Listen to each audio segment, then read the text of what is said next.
Halo semuanya, perkenalkan namaku Sherina.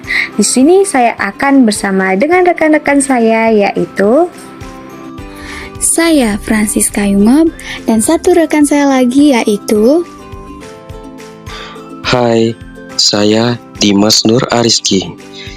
Dan di sini kami dari kelompok 1 akan membahas sebuah materi dengan judul Menyalakan Semangat Belajar Siswa dan Siswi di Sekolah Dasar.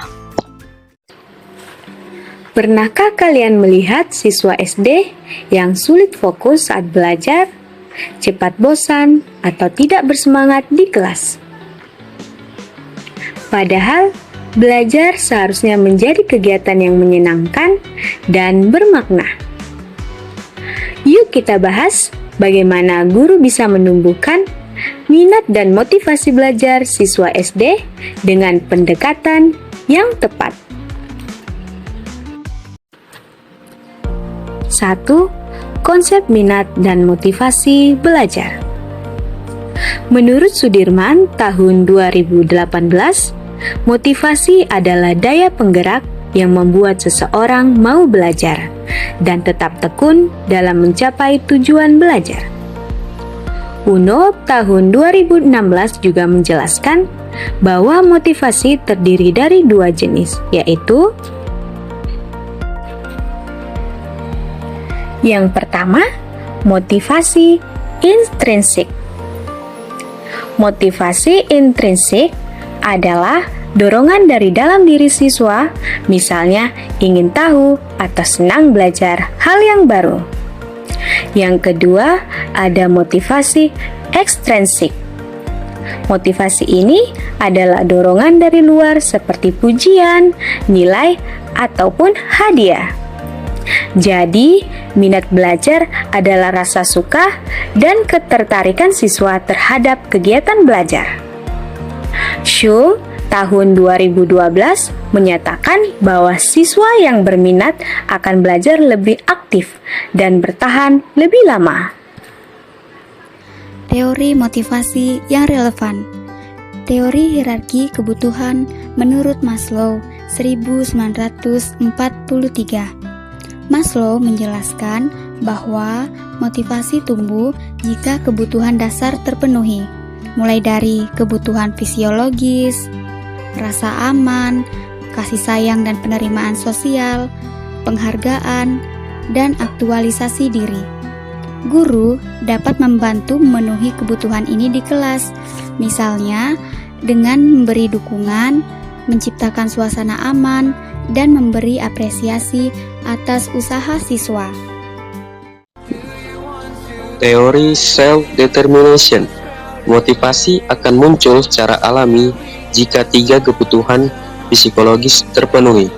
Yang pertama yaitu otonomi. Siswa merasa punya kebebasan memilih cara belajar. Yang kedua yaitu kompetensi. Siswa merasa mampu dan dihargai atas keberhasilannya. Yang ketiga yaitu keterhubungan. Siswa merasa diterima dan dihargai oleh guru serta teman.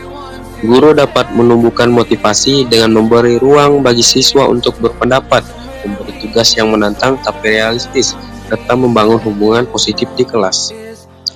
Contoh kasus nyata di SDN 027 Tarakan. Dari hasil observasi sederhana menunjukkan bahwa banyaknya siswa yang lebih tertarik pada handphone dan permainan daripada tugas sekolah. Saat jam pelajaran, sebagian siswa sering tidak memperhatikan, berbicara sendiri atau berpindah tempat. Siswa merasa pelajaran terlalu membosankan karena metode belajar kurang variatif. Dan jika disimpulkan bahwa masalah ini dipengaruhi oleh beberapa faktor, yaitu metode pembelajaran yang kurang interaktif, banyak ceramah, sedikit aktivitas. Yang kedua yaitu lingkungan rumah kurang mendukung, orang tua sibuk bekerja. Yang ketiga, tingkat konsentrasi anak SD yang masih rendah. Yang keempat, yaitu pengaruh gadget yang membuat anak terbiasa dengan hiburan cepat. Yang kelima, yaitu kurangnya penghargaan atau hadiah, sehingga anak kurang merasa termotivasi. Jadi, strategi yang dapat dilakukan oleh seorang guru untuk menumbuhkan minat dan motivasi siswa dalam belajar adalah 1. Gunakan pembelajaran aktif. atau active learning seperti kuis cepat, permainan edukasi, eksperimen sederhana, atau belajar di luar kelas. 2. Terapkan teori motivasi Maslow, yaitu pastikan siswa merasa aman, diterima, dan tidak takut salah. Dan beri penghargaan kecil seperti pujian, stiker, atau poin bintang. 3. Gunakan teori self-determination dari Deci dan Ryan, yaitu biarkan siswa memilih kegiatan tertentu, libatkan mereka dalam praktik langsung, dan bangun hubungan emosional guru dan siswa yang hangat. Jadi, menumbuhkan motivasi belajar bukan hanya tugas guru, tapi juga panggilan hati untuk menyalakan semangat dalam diri setiap anak. Ketika siswa merasa dihargai, diterima, dan punya kesempatan berkembang, mereka bukan hanya belajar, tapi juga mencintai proses belajar itu sendiri.